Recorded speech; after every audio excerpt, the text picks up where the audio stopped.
சில நொடி நானும் சுவாசிக்கவில்லை. கடவுள் பார்த்த பக்தன் போலே கையும் காலும் ஓடவில்லை.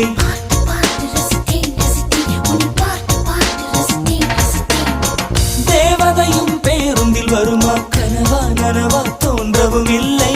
நல்ல வேளை சிறகுகள் இல்லை, நானும் அதனால் நம்பவில்லை. நெற்றி என்ற மேடையிலே ஒற்றை முடியை ஆடவிட்டாள்.